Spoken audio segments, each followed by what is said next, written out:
Boa noite, pessoal. Tudo bem com vocês?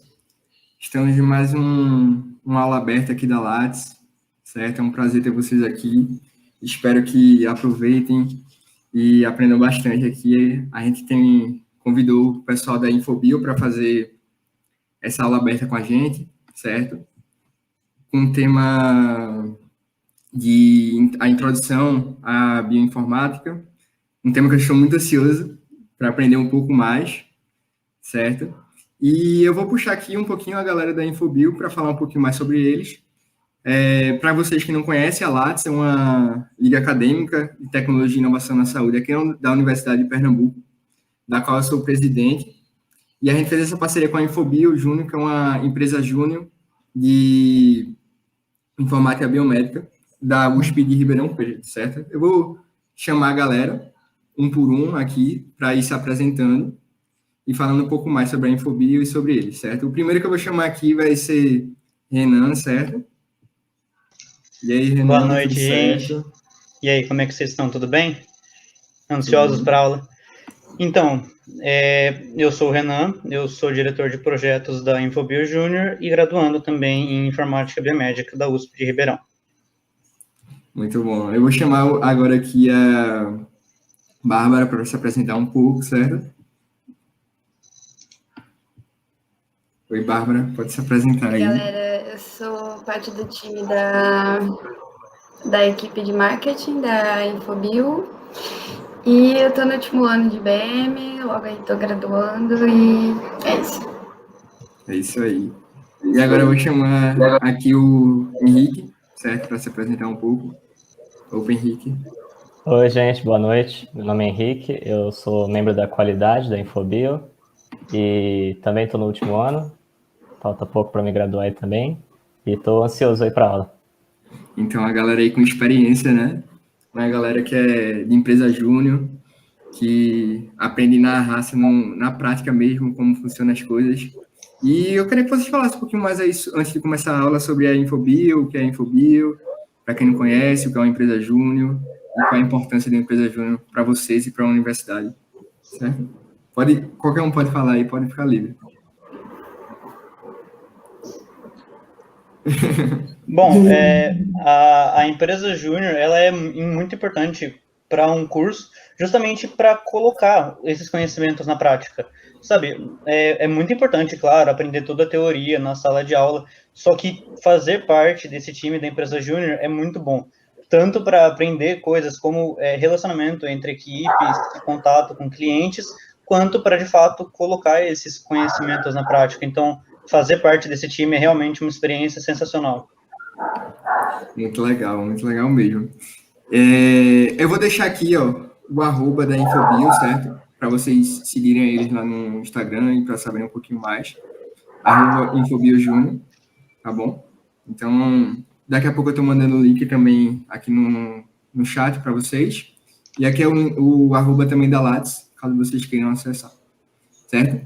Então, eu vou deixar o pessoal à vontade para apresentar e para começar a aula aí, certo?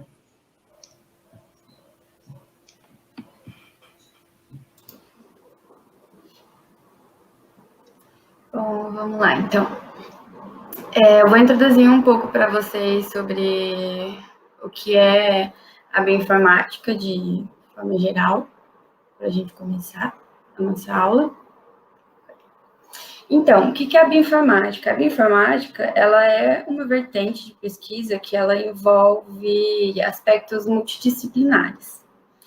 Ela surgiu a partir do momento em que nós começamos a utilizar ferramentas computacionais para análise de dados genéticos, bioquímicos, biomoleculares. A bioinformática, ela é multidisciplinar porque ela envolve ciência da computação, engenharia de software, matemática, estatística, biologia, tanto a celular quanto a molecular. E, assim, o principal foco ali, o maior objetivo, é a gente desvendar informações diante da grande quantidade de dados que a gente tem. E assim, apesar dela ser uma ciência nova, a figura que está mostrando a aula do Jim Bank, a gente pode ver que o tamanho de dados cresce exponencialmente. Então, a bioinformática, apesar de ser uma ciência nova, ela é nova, mas ela já é, assim, extremamente necessária.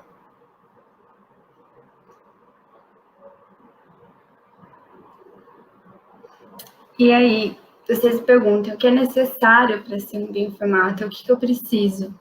Bom, um profissional bioinformata, ele é um profissional que ele tem um diferencial no mercado, porque ele é multidisciplinar.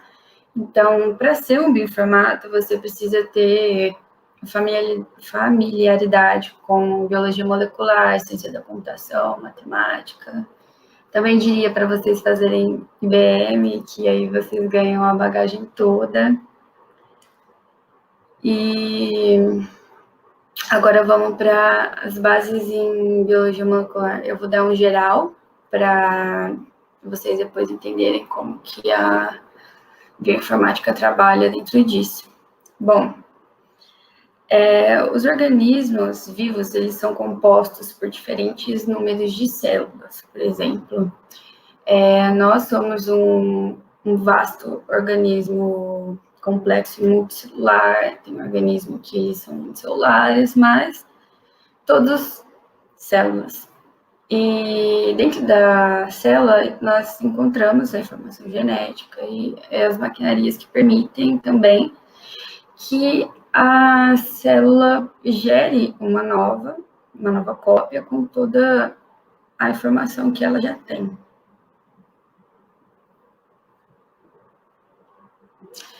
E o que essas diferentes células têm em comum? Todas elas armazenam a informação hereditária delas no DNA. Então, o que é o DNA? O DNA, ele é formado por longas cadeias poliméricas, que são formadas pelos 4 nucleotídeos, que são bem familiares, que é a adenina, a timina, a citosina e a guanina, que, ligadas um ao outro, elas formam uma sequência que codifica a informação genética que a célula tem. Assim, paralelamente, como nós temos nos computadores sequências de 0 e 1 que codificam informações no arquivo do computador. Nós também temos o RNA, que ele vem depois do DNA, porque ele é obtido através de uma fita molde do DNA. Só que, ao invés da timina, nós temos a uracila. E esse processo do DNA para o RNA, ele é conhecido como transcrição.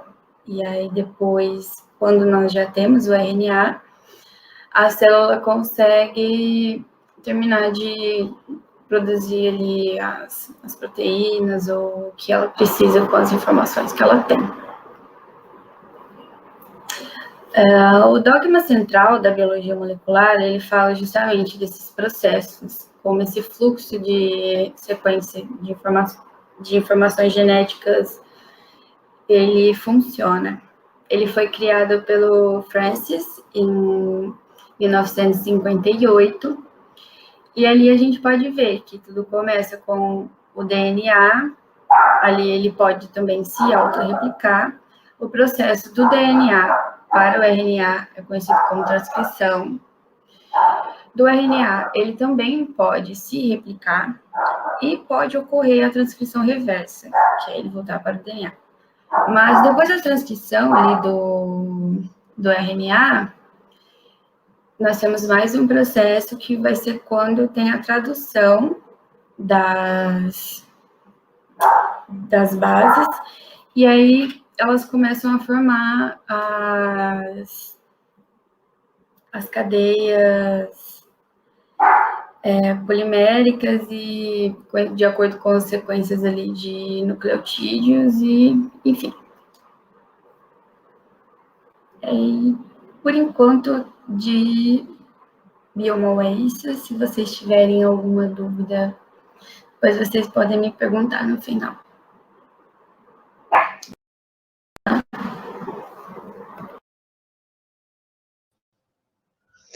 Bom, gente, então, sobre mais a computação, o que é programação?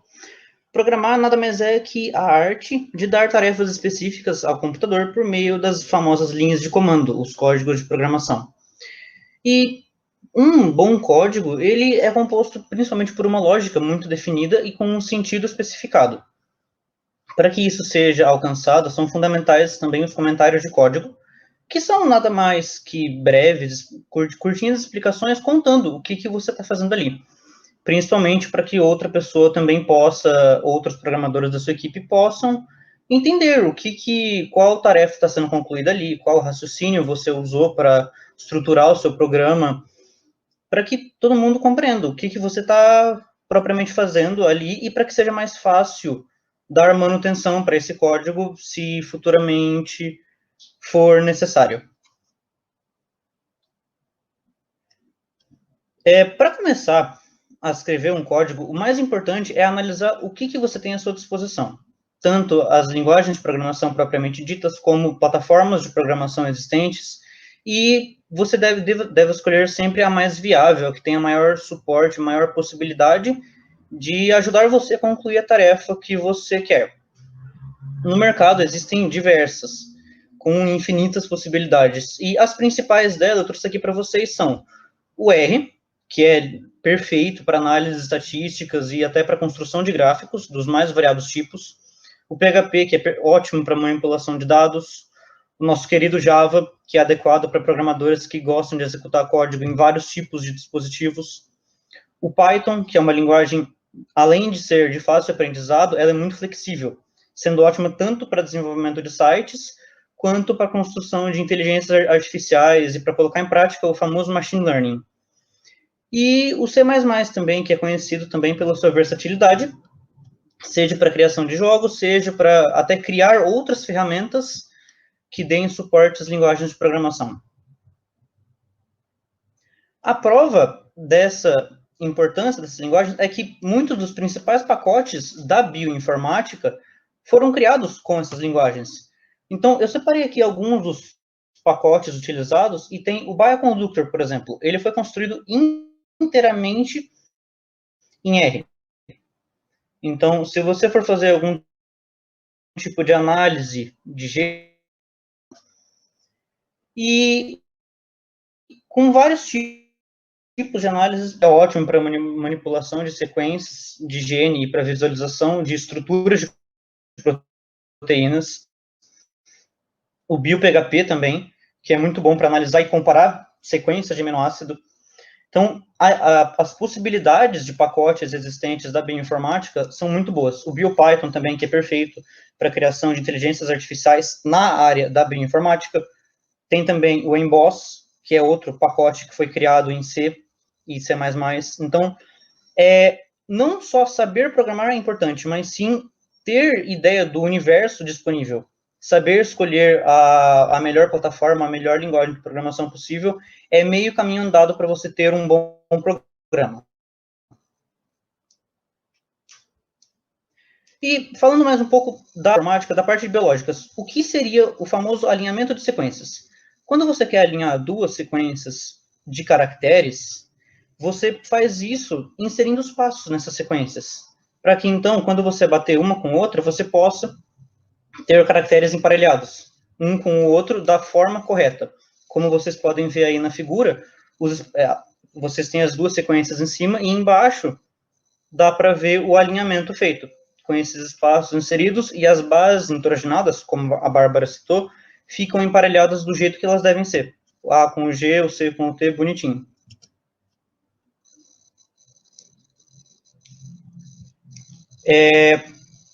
O alinhamento, nós temos vários tipos de alinhamentos.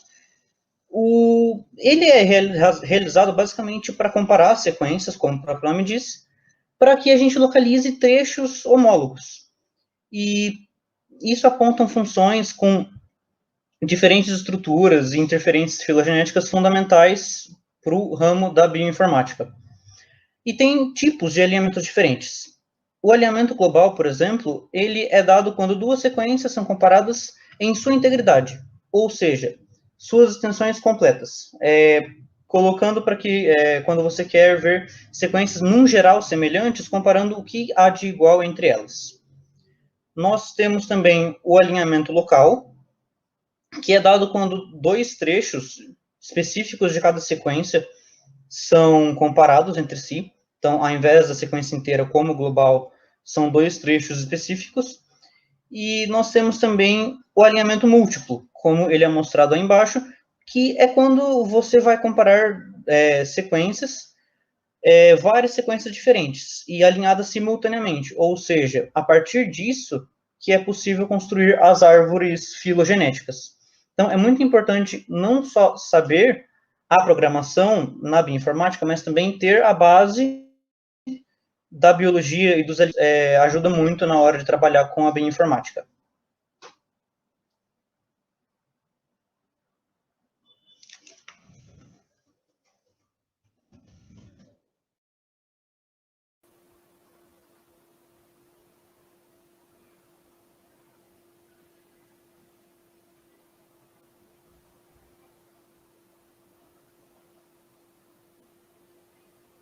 Bom, então vamos lá.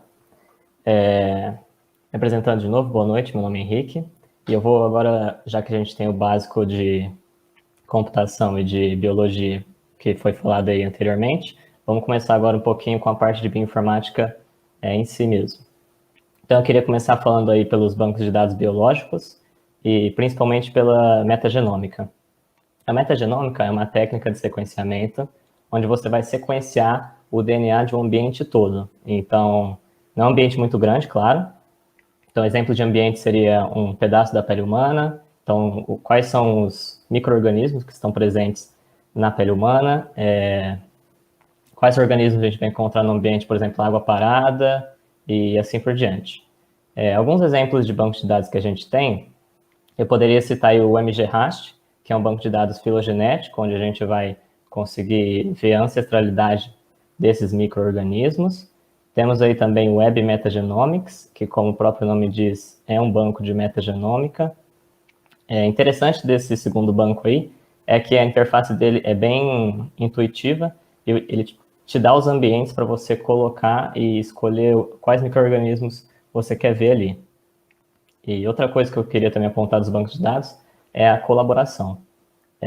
Esse meio da bioinformática é um meio muito colaborativo, porque, por exemplo, você não precisa sequenciar duas vezes o mesmo ambiente, a não ser que esteja em situações diferentes. Mas caso seja a mesma situação, você pode pegar os dados que um cientista já sequenciou e usar eles para o seu trabalho. É muito comum isso acontecer e é uma parte muito boa dos bancos de dados biológicos. Agora, na sequência, o que acontece? Você sequenciou esse ambiente, por exemplo, pela técnica da metagenômica, existem outras técnicas, e aí o que vai acontecer? Você vai ter leituras, que são esses reads. São pequenos trechos que foram lidos pelo equipamento, que não é feito exatamente pelo bioinformata, é outra profissão que faz os equipamentos de sequenciamento. E para a gente chega o quê? Chega esses trechinhos de leitura. Quando você tem esses trechinhos, eles meio que se sobrepõem. Você lê duas partes iguais em várias vezes. Então, o que acontece? A gente precisa juntar eles em formas contínuas, como está escrito aí na imagem. Quando a gente tem essa forma contínua, que é unida por algoritmos, a gente utiliza algoritmos para conseguir localizar onde tem sequências iguais e ali a gente tem a certeza de que aquela sequência é daquela forma, a gente precisa ainda adicionar esses gaps, ou seja, são partes que a leitura não conseguiu ler por algum motivo, mas a gente sabe que tem que ter alguma coisa ali, porque a sequência genética é contínua. Então, a gente adiciona esses gaps, e por fim, nessa partezinha vermelha, a gente tem o esqueleto aí da nossa sequência. E agora que a gente tem nossa sequência montada, o que é o próximo passo? Temos as anotações de genomas, que significa, então, buscar a função do que esse gene faz.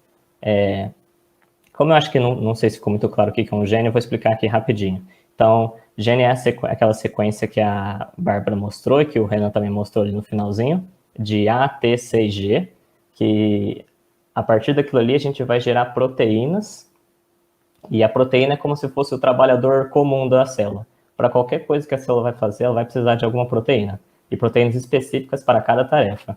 Então, quando a gente tem um gene completo de um organismo, a gente pode saber tudo que ele faz, contanto que a gente saiba o que aquele gene está codificando. Então, é uma parte muito importante essa da anotação do genoma, que é saber qual parte faz qual gene. E sabendo qual gene é, a gente pode, de repente, pegar um outro micro-organismo que também possui aquele gene e vai saber que eles codificam a mesma proteína. Então, a gente aí já descobriu uma das funções desses micro-organismos que a gente sequenciou.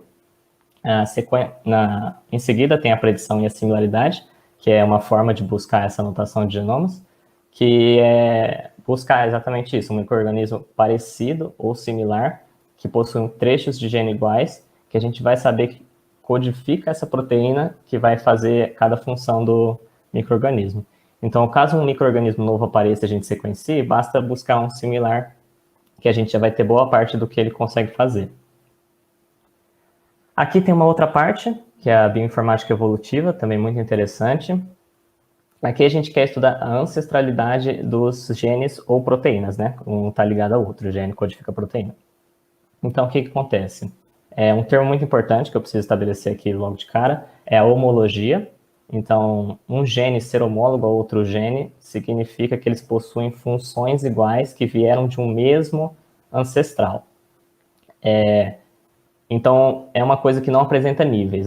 Se você em algum momento já viu ou alguém falou 70% de homologia, mais homologia, menos homologia, isso não existe. Se uma coisa é homóloga, a outra quer dizer que elas possuem funções iguais e que provavelmente vieram de um mesmo ancestral. Então, o que a gente pode comparar nesse quesito de nível seria similaridade. Você pode falar que um gene é similar ao outro. Então, ele apresenta 80% da similaridade com outro gene. Ele, então, codifica quase a mesma proteína, mas não exatamente a mesma. A gente não pode chamar de homólogo. Então, nesse caso aqui, a gente também tem classes diferentes de homologia, que são ortólogos e parálogos. Na imagem aqui à direita, a gente, no topo, tem um ortólogo, que é quando um gene é passado para os seus descendentes de maneira normal. Duplicou, passou. Então, cada descendente recebeu um gene A e o gene A, um para cada um. E embaixo a gente tem um exemplo de parálogo, que é onde acontece uma coisa um pouco mais diferente.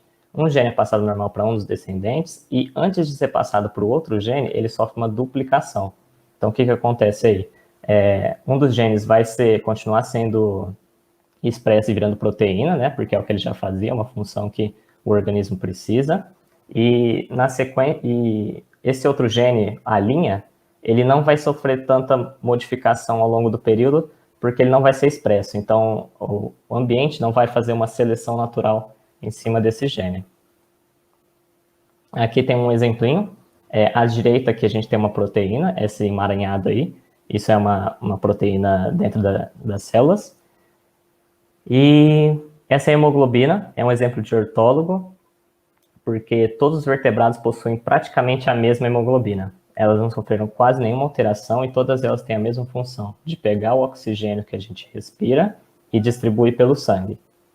E à esquerda a gente tem um lemurizinho, que é para lembrar dos primatas, só os primatas enxergam colorido. Não só os primatas, né? Mas a família que mais enxerga são os primatas. Por exemplo, o cachorro, ele já enxerga em preto e branco. E por que essas coisas acontecem? Foi um exemplo de parálogo. Os cachorros têm 2 fotoreceptores, que são proteínas, não precisa ficar pensando muito, são 2 proteínas que fazem a gente enxergar. E os primatas têm 3 fotoreceptores. Então, o que aconteceu? Em algum momento na ancestralidade, foi passado o gene normal, os 2 genes normais, para o cachorro, e um dos genes foi duplicado antes de passarem para os descendentes que viraram os primatas. Então, a partir disso aí, a gente consegue enxergar colorido e os cachorrinhos enxergam em preto e branco. Agora um pouco da bioinformática estrutural. É uma outra área da bioinformática aqui, que a gente vai querer modelar essas proteínas que eu vim falando até agora. Por que a gente modela essas proteínas? É interessante modelar essas proteínas porque a função de uma proteína está diretamente relacionada à sua forma tridimensional no espaço. Ou seja, se a gente sabe a forma dela, é muito fácil inferir qual que vai ser a função dela. Principalmente porque a gente tem um banco enorme de proteínas, que eu vou falar mais para frente, que a gente pode pegar estruturas que são parecidas e ver se são a similaridade delas, e aí a gente vai conseguir inferir qual que é a função daquela proteína. Aí você pergunta, por que então a gente modelaria essa proteína? Por que a gente quer saber a função delas? Vamos supor que apareça um micro-organismo novo que está atacando a humanidade, e ele está devastando tudo, está devastando talvez plantações. Então o que a gente faz? A gente quer descobrir como que ele invade a célula dos seus hospedeiros. Então, para isso, a gente, normalmente, vírus e micro-organismos usam proteínas para fazer essa invasão. É muito comum isso acontecer. Então, a gente sequenciando esse micro-organismo, conseguindo a sequência dele, a gente praticamente já se livrou do problema. Basta modelar a proteína e a gente vai descobrir a função. Agora a gente passa o bastão para o próximo, que seria os farmacêuticos buscarem um meio químico, um meio mais forçado, tipo uma outra proteína em cima dessa, para a gente inibir que ele continue atacando, né? E agora eu queria falar também um pouquinho dos tipos da modelagem que existe na bioinformática estrutural, que tem a homologia, que é a mais fácil, que acho que eu tenho um exemplo aqui, que a gente vai simplesmente verificar se as duas sequências são iguais. Então vamos supor que essa a última, DENV3, eu não sei se vocês conseguem ver minha seta, mas aqui tem o DENV3, e aqui tem a DENV1. Vamos supor que a DENV1 você já tem, a DENV3 você está tentando descobrir. Aqui é um exemplo, entre aspas, real, é uma sequência real da dengue, mas a proteína não é diretamente ligada à dengue. Então, vamos supor que a sequência 1 e 3 sejam idênticas. Então, a gente já descobriu aqui como que vai ser essa estrutura dessa proteína. Então, a gente modela por homologia, que é basicamente é um código simples que vai vendo onde as bases são iguais, né? Então, cada uma dessas aqui são iguais, e vai transformando aqui na parte 3D. Nesse caso aqui, vocês estão vendo que não é aquele ATCG simples que a gente falou, porque isso aqui já é um outro passo, que depois daquele ACTG, a gente tem os aminoácidos, depois dos aminoácidos a gente faz a proteína. Tem esse passo intermediário aí. Então, o próximo aqui é o threading, que é similar à homologia, só que diferente de olhar o cenário como um todo, a gente vai pegar trechos e vai tentar modelar trechos. Então, vamos supor que a gente vai montar primeiro esse trecho dessa verdinha aqui, aí a gente foi em outro micro-organismo e descobriu que esse trecho aqui, por exemplo, vai formar a vermelhinha, e assim por diante. A gente vai modelando por trechos. E por fim é o ab initio, que é quando deu tudo errado e você tem que fazer do zero. Nesse caso aí, é computação pesada desde o zero, e matemática, e física, e química, a gente vai buscar outro meio. Um meio muito comum aí por exemplo, proteínas se formam gastando a menor quantidade de energia possível. É como se elas ficassem o mais acomodadas possível, sabe? Elas querem fazer o menor trabalho possível. Então, a gente vai usa essa teoria e vai usando computação e matemática em cima para a gente tentar descobrir qual que vai ser essa estrutura. E por último, aqui antes de acabar, eu queria mostrar aquele banco de dados de proteínas que eu falei, que é o PDB, é o principal banco de dados de estrutura que a gente tem no mundo. É um dado antigo, mas eu lembro que tinha mais de 30 mil estruturas de proteína aqui já, e dessas 30 mil, 25 mil já foram testadas experimentalmente. Então, a gente já conhece muita proteína, que, inclusive, proteínas, muitas delas são comuns a todos os micro-organismos, então por isso que não tem um número tão mais absurdo, tipo 100 mil, porque em 30 mil já tem muito micro-organismo que vive só com essas aí. E eu acho que é basicamente isso. Um último tópicozinho é que eu não coloquei aqui porque é uma crescente, mas a bioinformática continua crescendo, então tem uma nova área surgindo aí que é a modelagem de RNAs também, então, vou ficar atento nisso. Bom, acho que era isso. Eu queria agradecer, obrigado a atenção de todos. E eu vou responder algumas perguntas, meus colegas também, eu acho, agora.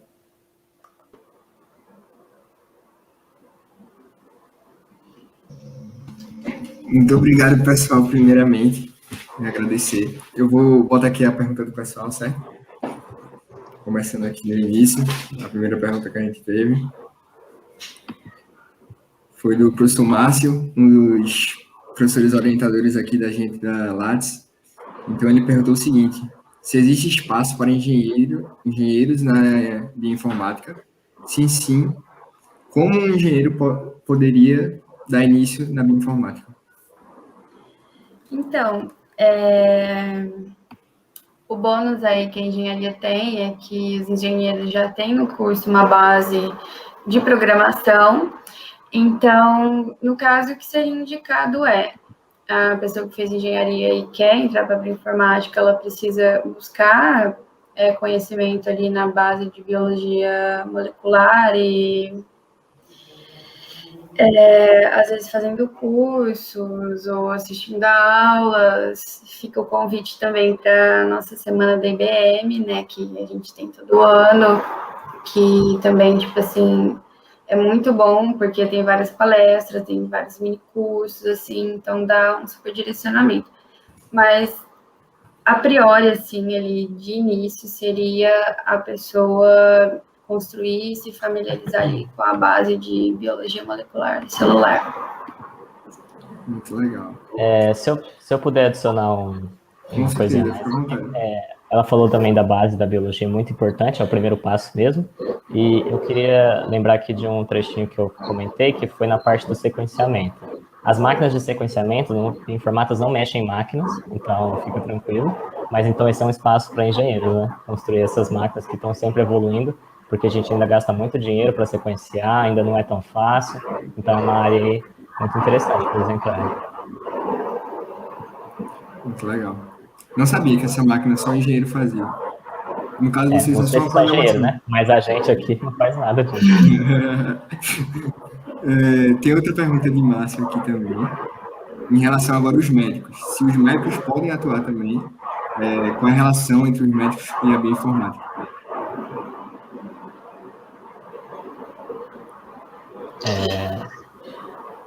Pode falar, Bárbara. Não, eu ia falar que, assim,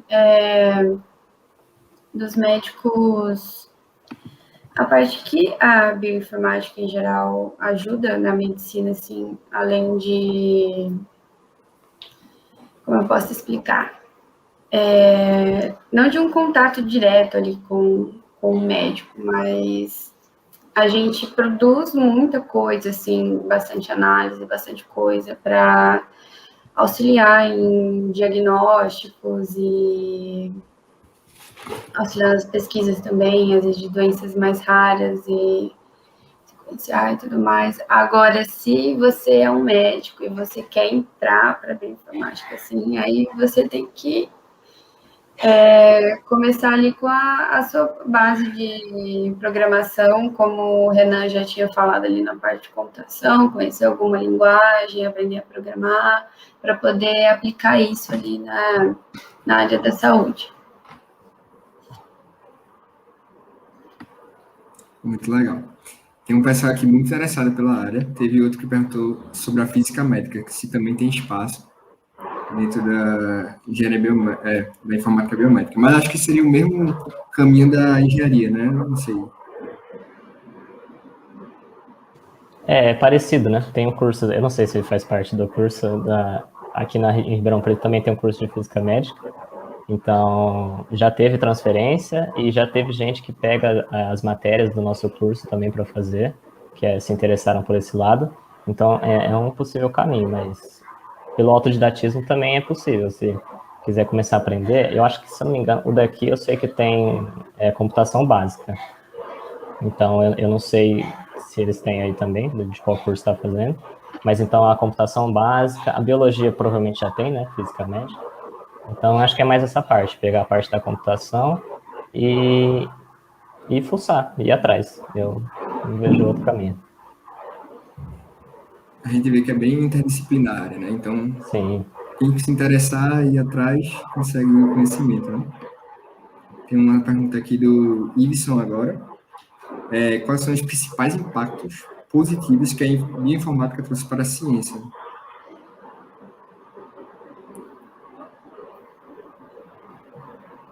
De vocês quer responder? Pode ficar à vontade para responder.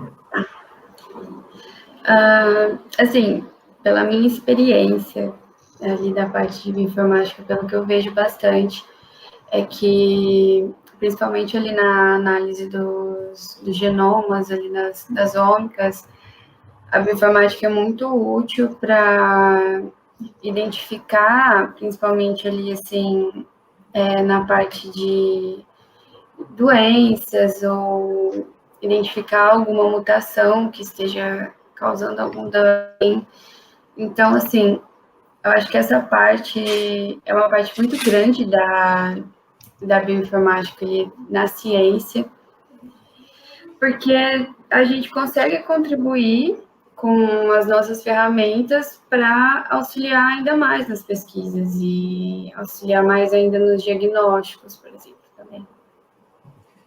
E eu acho que isso se alinha também a uma pergunta que o Felipe fez aqui, como a engenharia biomédica, né? E informática biomédica agregou na pandemia, né? Se vocês quiserem comentar um pouquinho também. Eu acho que eu tinha falado um pouquinho no meio, né, de um vírus que está aí acabando com a humanidade, né? Então, depois que sequenciou o gene, é tudo bioinformática dali para frente, né? Então, como que a gente descobriu a proteína que o vírus usava para invadir foi bioinformática. Tem uma vacina, que eu não sei agora de qual empresa que na verdade usa o RNA dessa proteína, joga dentro da nossa célula. Nossa célula aprende qual que é a proteína que o vírus usa para atacar a gente, ele tipo, constrói só essa proteína, que não faz mal à célula nem ao ser humano, e ele cospe de volta e dá para as células de defesa aprender. Então, também, metade desse caminho aí foi bioinformática também. Inclusive, tem laboratórios na USP de Ribeirão que usam a bioinformática para estudar o vírus e, no geral, como o Henrique comentou também, para gerar fármacos que possam ajudar no tratamento e no combate à Covid. Interessante. Outra pergunta aqui do Kenzo, eu acho. Ele perguntou, basicamente, se é mais fácil um biólogo ou um cientista da computação trabalhar com bioinformática. Uma pergunta bem interessante. Olha, falando por experiência própria, eu já vi tanto pessoas mais da área da TI, quanto biólogos, assim, de bancada trabalhando. E eu vi que pela carga de computação e de programação que o cientista da computação tem, ele tem um pouco mais de facilidade para entender os códigos, para fazer o código funcionar. Só que, em contrapartida, o biólogo, ele tem, justamente por esse background da biologia, ele consegue interpretar os resultados do código. Então, as dificuldades que um tem, o outro não tem. É uma troca realmente mútua. Então, ao mesmo tempo que um consegue fazer os códigos, mas tem um pouco mais de dificuldade de interpretar os resultados, o biólogo pode ter um pouco mais de dificuldade de fazer os códigos, mas tem uma facilidade muito maior de compreender os resultados daquele código. Interessante. Uma última pergunta aqui, da Fernanda, eu acho que é a Fernanda, né? Ela está perguntando se vocês indicam algum projeto pequeno que envolva esses conhecimentos que vocês ensinaram agora para o pessoal, para facilitar o aprendizado. E aí vocês podem falar também qual foi o primeiro projeto de vocês envolvendo bioinformática e tudo mais.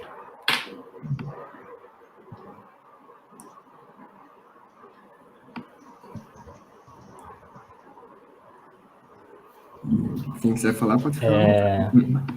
Nessa questão aí de projeto pequeno, se você está perguntando como que você iniciaria saindo da parte, assim, da computação que você gosta de programar, tem algumas coisinhas simples que você pode fazer, que é, tipo, pegar dados biológicos, tipo gene, essas coisas, só que você precisaria entender um pouquinho de biologia antes.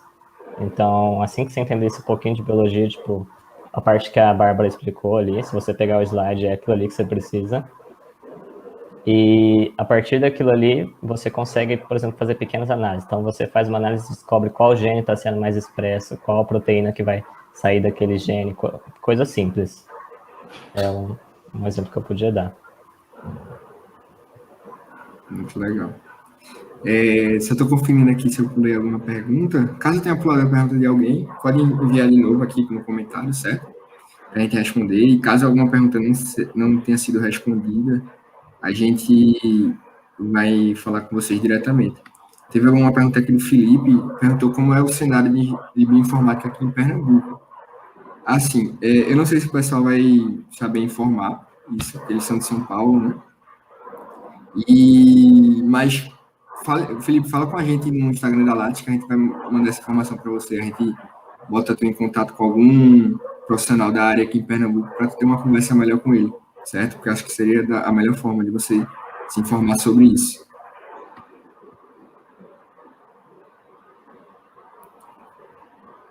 Pronto. E, sim, perguntaram aqui, Márcio perguntou, ele falou de Pernambuco, né? Mas Márcio perguntou aqui no Brasil, como é o cenário da bioinformática que vocês enxergam, como é em São Paulo também, no resto do Brasil. A bioinformática, apesar de ser nova, ela é uma área que está emergindo, tipo, muito, ela tem bastante demanda, porque é basicamente como se um bioinformático ele fosse um profissional 2 em 1. Então, ao invés de você ter um cientista da computação, um biólogo, você pode ter um bioinformata. E, assim, pelo que eu vejo, sempre tem projeto, tem sempre alguma pesquisa ali em busca de alguma análise ou de produzir alguma coisa, assim, e, tipo, essas ferramentas de bioinformática são sempre muito necessárias nesse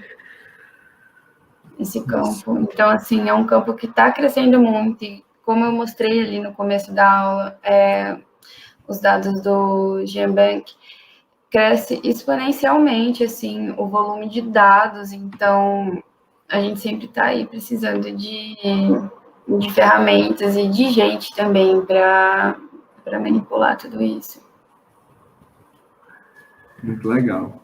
Nessa questão aí, na parte acadêmica, tem muita coisa. Tipo, qualquer pesquisador vai precisar disso. Qualquer pesquisador daqui da medicina de Ribeirão, se ele estiver pesquisando gene ou alguma coisa de uma doença rara, vai precisar de um bioinformata, eles buscam sempre. Tipo, sempre chega no nosso e-mail oportunidade de iniciação científica, essas coisas. Então, para a parte acadêmica, eu posso confirmar que tem bastante. Agora, da parte privada, tem algumas pessoas que eu conheço que foram para hospitais grandes e estão fazendo parte da equipe lá da genética desses hospitais. E também tem a parte que a gente não mostrou aqui, né? Mas tem uma parte da informática biomédica que é análise de imagens, né? Então, nessa análise de imagens também tem, aqui no próprio HC de Ribeirão Preto também tem gente formando do nosso curso que também trabalha lá hoje em dia, que inclusive está em cargos altos, então eu diria que tem espaço, se você souber, tem espaço. Muito legal. Eu acho que as perguntas acabaram, mas Renan queria falar aqui dar uma dica para vocês, certo? Sim, só comentando, essa foi uma aula realmente introdutória à bioinformática. Então, se vocês gostarem ou quiserem que a gente traga mais temas específicos, comentem aí.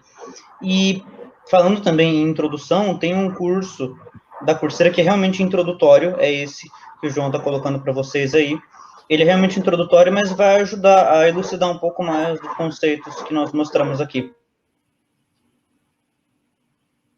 Muito legal. Eu mesmo vou fazer esse curso aqui, já separei entre os meus cursos, espero que vocês façam.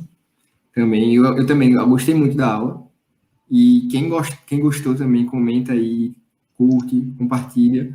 E fala se quer que eles falem um pouco mais sobre algum tema. Eu acho que outro tema que a gente poderia dar em outra aula, abordar, seria até sobre a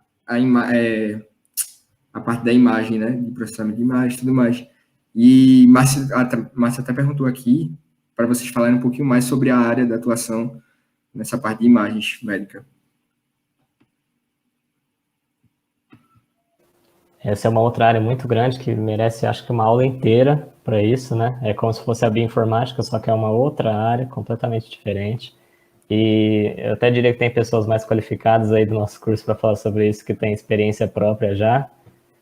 Mas puder falar um básico assim é diagnóstico, auxiliar em diagnóstico, verificar, comparar imagens em tumores cerebrais, e tem bastante para a área da pesquisa. Essa eu também sei que tem bastante da área da empresa privada. Então, merece toda uma outra aula e mais uns 40 minutos falando. Então a gente provavelmente vamos fazer uma aula sobre imagens médicas para introduzir mais para vocês aí, certo? E eu acho que é isso na aula de hoje. Eu agradeço mais uma vez o pessoal da Infobio pelo apoio, pela parceria. Espero que eles tenham aproveitado também esse momento para compartilhar o conhecimento com vocês e espero que vocês também tenham aprendido bastante com essa aula, certo? Lembrando, aqui eu botei o link também da semana IBM, que eu acho que Bárbara comentou sobre. É muito interessante, eu já vi um pouco sobre, certo? E também lembrando para vocês de marcar a presença de vocês aqui nesse formulário para ganhar o certificado. E o pessoal da Infobio preparou um PDF bem bacana, que a gente vai enviar junto com o certificado, com o conteúdo da aula mais aprofundado, certo? Então, espero que vocês gostem. Se quiser se despedir aí, pessoal, podem falar.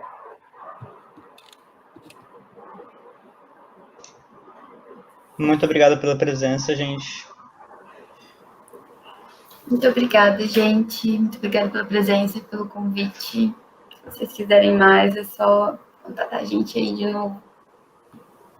É isso aí, vamos sim. Tchau, gente. Obrigado. Viu? Tchau, tchau. Obrigado, pessoal. Boa noite. Muito obrigado. Boa noite. Boa noite.